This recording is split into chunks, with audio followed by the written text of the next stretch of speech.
A shaky phone video spread faster than the truth ever could. It showed a young deaf girl, Lena, standing near a bus stop, her hands moving frantically. Across the street, a man stood still. Someone zoomed in and added text.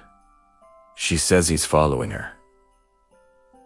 By the time police arrived, the crowd had already decided who the villain was. Lena was 19, born deaf. She had learned early that silence didn't mean safety. It meant watching hands, watching shadows, watching intent. An officer knelt in front of her. Her signing was shaky, rushed.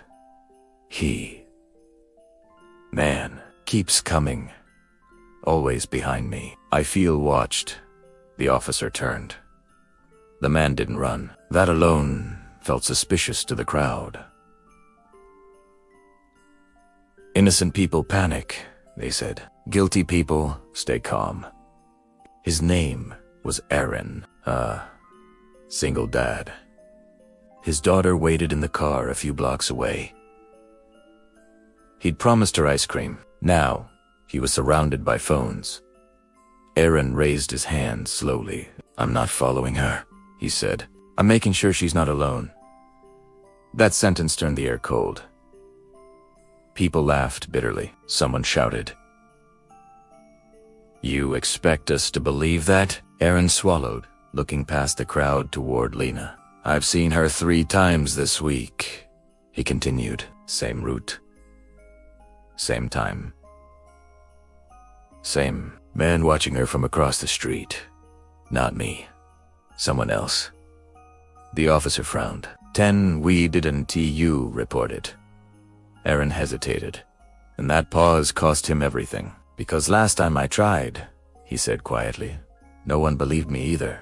An interpreter arrived, and everything slowed. Words became precision instead of noise. Lena's hand steadied. She signed again. He follows me. I feel it. Always behind. Always there. The interpreter asked a simple question that would change everything. Does he ever speak to you? Lena shook her head. Does he ever get closer? Another shake.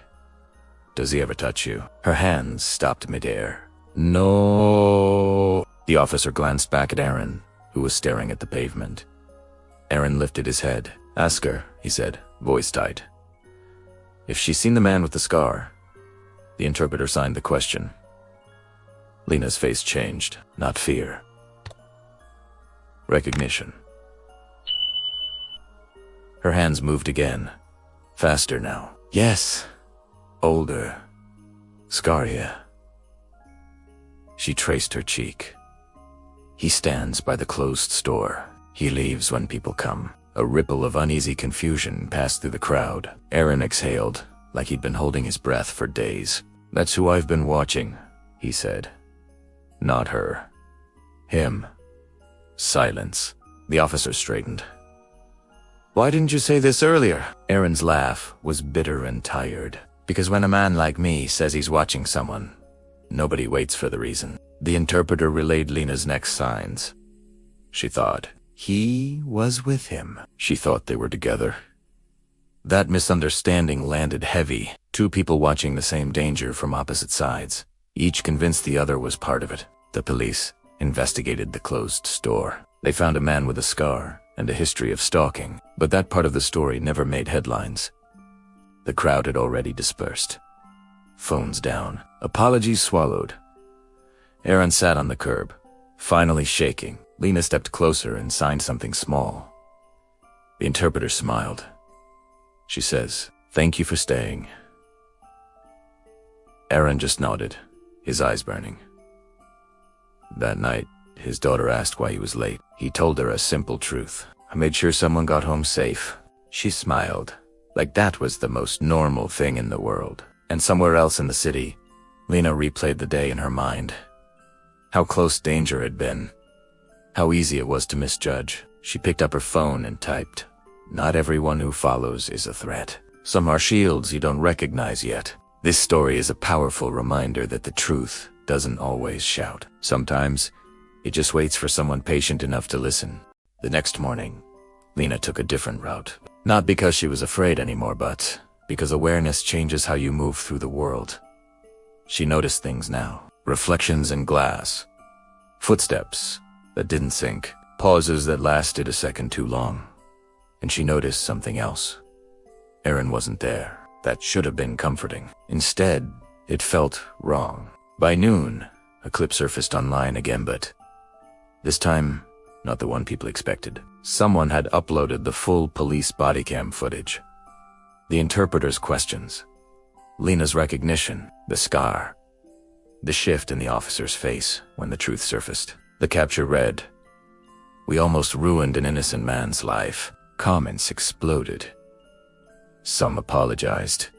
Some doubled down. Some quietly deleted the things they'd written the night before. Aaron didn't see any of it. He was at the school office, holding a folded note, his hands rough against the paper like it might cut him. A parent had recognized him. Not as a protector, as the guy from the video. The school didn't accuse him. They didn't have to. They used words like concern and image and temporary precaution. His daughter sat on a plastic chair, swinging her legs, unaware that her world was being quietly shifted by strangers who never asked her father a single question. That night, Aaron sat in his car longer than usual. The ice cream promise remained unfulfilled. Again.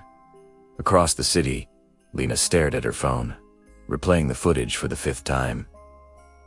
She slowed it down, watched the moment Aaron raised his hands before being told to. She'd seen that gesture before. Not from bad people, from people who knew how quickly the world could turn on them. She opened her laptop and began typing. Not notes this time. A post carefully written. Precise.